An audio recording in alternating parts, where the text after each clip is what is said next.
It's the Real Estate Podcast, brought to you by ANZ Home Loans for financial well-beings. And welcome back to another episode of the Real Estate Breakfast as our long Easter weekend continues. Yes, we are talking property news on a Sunday. In fact, every morning you'll hear us on iHeartRadio, Spotify, as well as Apple Podcasts and Amazon. Tell you what, today is March the 31st, the last day for the month. Now, a couple of days ago, I mentioned if you were travelling on the roads to drive very carefully and to watch out for these people that think they are in an F1 race car. It happened, of course, a driver was caught travelling more than 60 kilometres over the speed limit, double the blood alcohol limit. And the worst part, of course, about this, 4 children in the car. He was doing 171 kilometres an hour. So be careful if you're on the roads and travelling back tomorrow. Now, coming up, we have got 7 days of real estate. Yes, last week it was a pretty busy week. We started with David Wood, the principal from Albert Park. He was here talking about people moving into the area and essentially not leaving. Esther Suckling from Grattan Institute was here talking about high-density living. Stuart Jones from Sydney, he talked about why people are paying up to $20,000 for just 1 square metre of land, even more in some pockets of Sydney.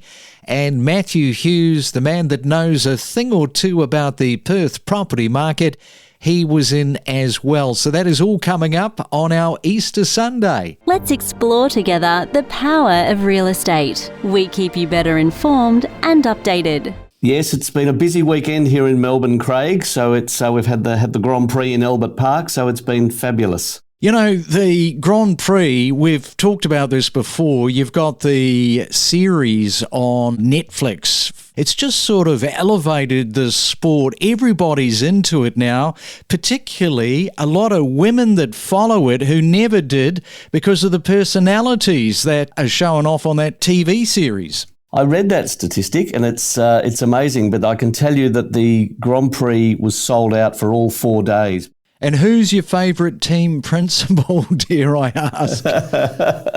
Well, I don't follow it that closely, but it's like a lot of things in Melbourne. You become an expert for 1 week. You become an expert in tennis when the Australian Open's on, and an expert in Grand Prix, and then the show rolls on and we get back to normal life of selling real estate in Albert Park. Now, tell us a little bit about the volume of sales in your area for 2024, because you're up on last year. Yes, it is. The volumes have increased this year, or so far for this period, but we've seen in the last month or so increased volumes, but the market has absorbed it very well, because typically in Albert Park and the surrounding inner Bayside areas, as we move up towards the Grand Prix and then Easter being quite early this year, there were a number of weekends that weren't available. So vendors did choose to come on to the market early through February and March and take advantage. So February and March have been very strong in regards to volume, but the market has accepted it well, and the sales volumes have been strong.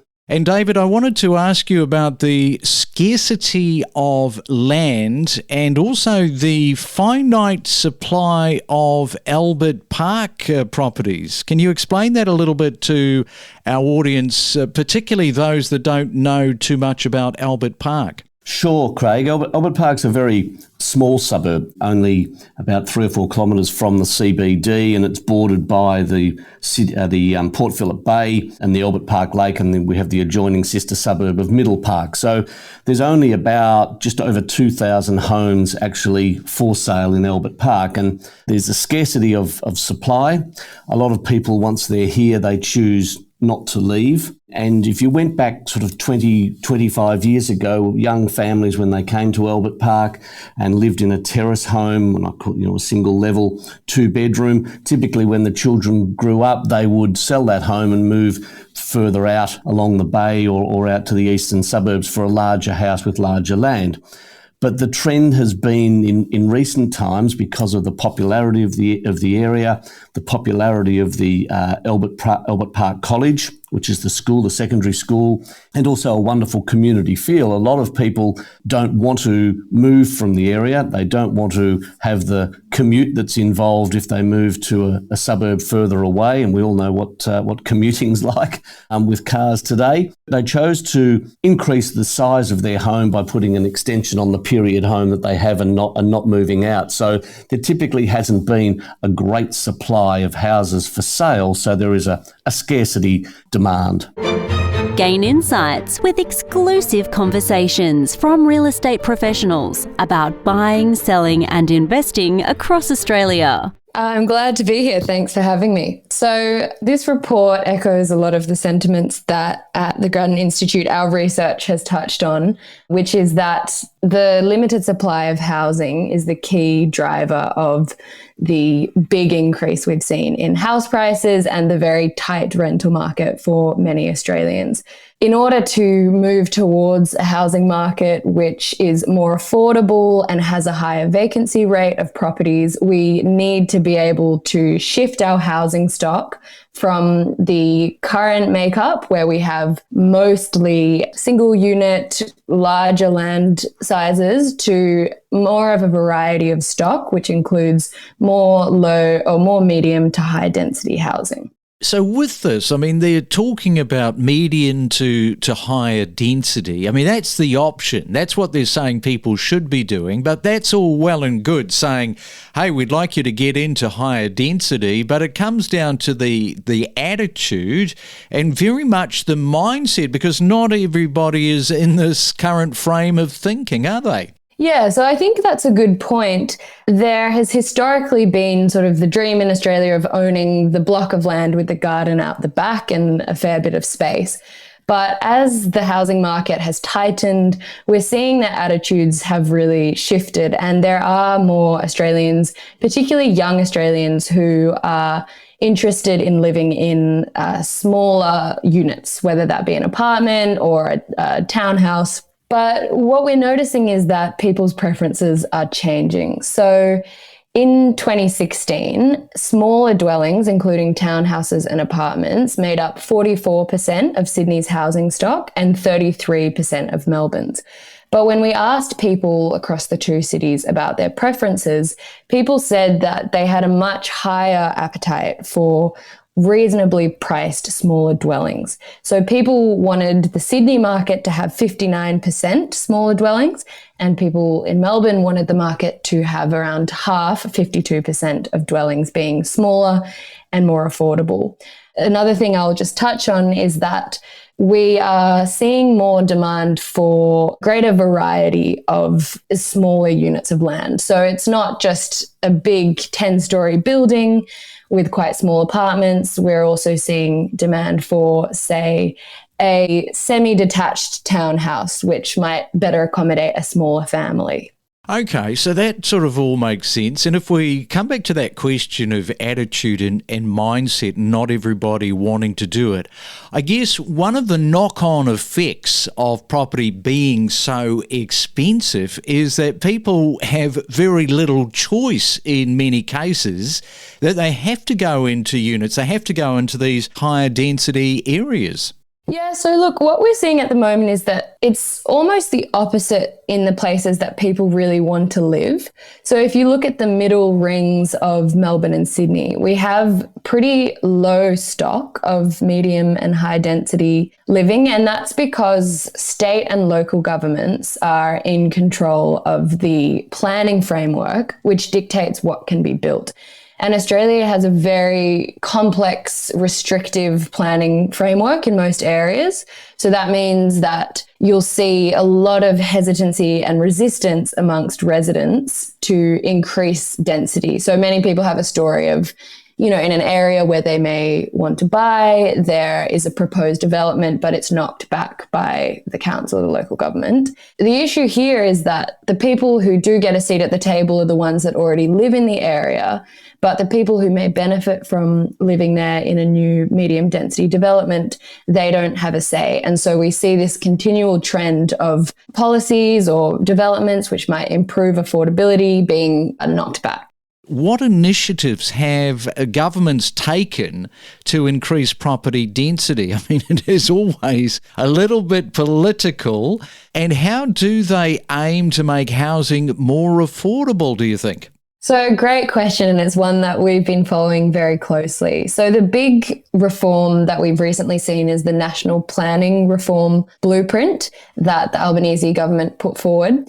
And what this does is it adds an additional 200,000 homes to the previous target of 1 million extra homes over the next 5 years.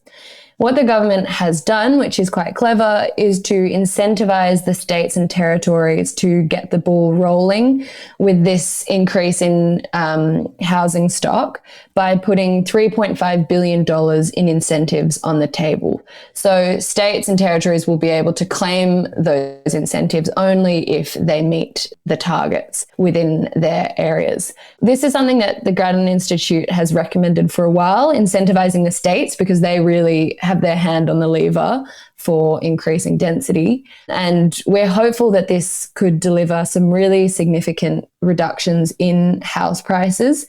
If we look at rents, for example, we estimate that the additional 200,000 homes that this policy commits would ensure rents are 4% lower than they otherwise would have been. And that's amasses to $8 billion in savings for Australian renters. Yeah, well, that'll be good news for renters for sure. Now, what sort of period of time that you think we could sort of see some sort of turnaround with regard to all of this? Because the clock is a-ticking when it comes to affordability. Definitely. And while this blueprint reform commits to a 5-year time frame, we're seeing some really serious bottlenecks in the construction industry. So we have not enough workers to build all of these homes at the moment. So there are some real logistical hurdles here just around the actual infrastructure side of building this many homes. But the fact that the government has really put this money on the table and committed in quite a big way is a good sign to me that we're at least getting things moving. And the other thing here is that this is just an important political goal for the government to achieve because Australians are becoming increasingly frustrated about how difficult it is to navigate this housing market. And so I do think that we're going to start to see some shifts. Ready to step up your property knowledge? Access powerful insights with us. In Double Bay, for example, the record apartment price per square metre is over 100,000, and apartments in Potts Point, Elizabeth Bay at the moment over 230 square metres are selling for north of 70,000 a square metre. Areas like Paddington and Darlinghurst are highly desirable because of their location to the city and the schools. School catchments are a really big driver, so we're living busier lives. And so if you have land in the Blue Mountains, for example, you've got lawns to tend to, and you've got a great distance from the city. But of course, in Paddington, you generally have hard landscape services, 1 or 2 parking off the streets, 3 or 4 bedrooms for the family, very lock and leave. And so being close to home is good after long days, easy for the kids to get back there, and on the weekends they can access the local amenity with comforts.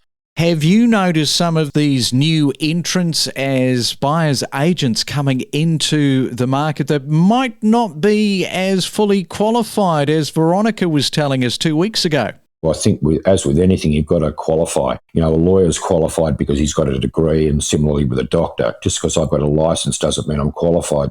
How does a buyer feel more confident that the buyer's agent that they're working with has the skill set?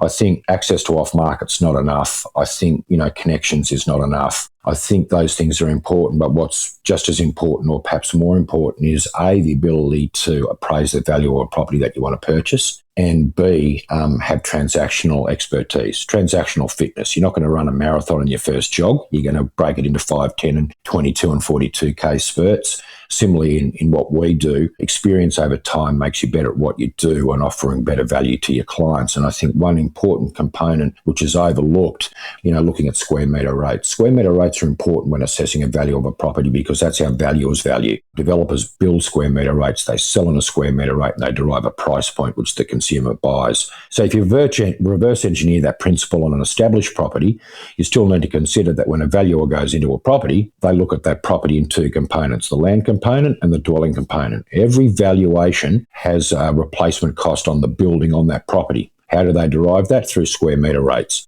Every week, unravel the real estate market to empower your real estate knowledge. She has requested specifically that you in your glorious radio voice wish her a happy birthday. She loves listening to the podcast and she loves listening to her dad when I drive her to Kindy.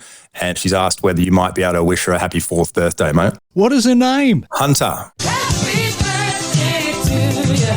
Happy birthday to you.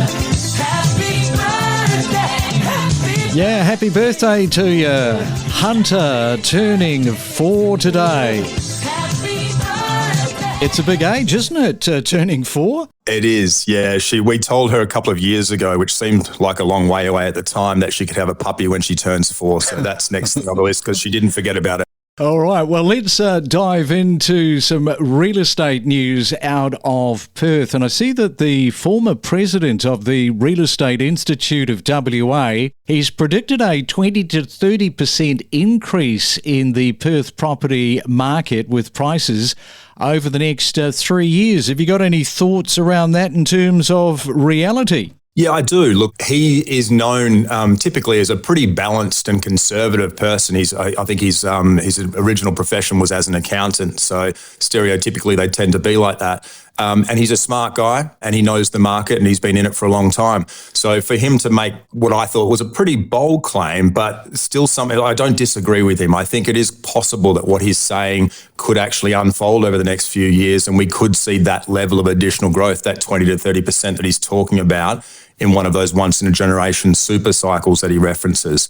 So whilst it seems like a bold claim, especially on top of the growth that we've already had to this point, I agree with his sentiment that the median price here is currently undervalued, but only time will tell in terms of how much growth is left in the market. There's certainly a fair bit to come. Whether it's up to 30% remains to be seen. Let's have a look at the rapid population growth. What factors have contributed to WA's growth, making it the fastest growing state in the country at the moment? Yeah, look, there's a number of factors that have seen us go from, we were leading the country at 2.3% not that long ago. We were just above Brisbane. And then it spiked in the year through to June last year up to 3.1. And then the latest statistics from the ABS on the weekend that I saw had us at 3.3% through to September last year. In that September quarter, we saw 25,000 new people come into our state in just a quarter. So if you're assuming 2.5 people per household, that's a requirement for another 10,000 households. And obviously, we're not building anywhere near that. In terms of what's driving it, we've been in a state of positive interstate net migration for quite some time. Us and Brisbane tend to be. But we're also getting a much more significant surge in overseas migration, which we haven't typically seen in the past. And so 83% of our annual population increase throughout that period we spoke about is actually from overseas, which is probably atypical compared to our history. We connect you to the best real estate information across Australia. The Real Estate Podcast.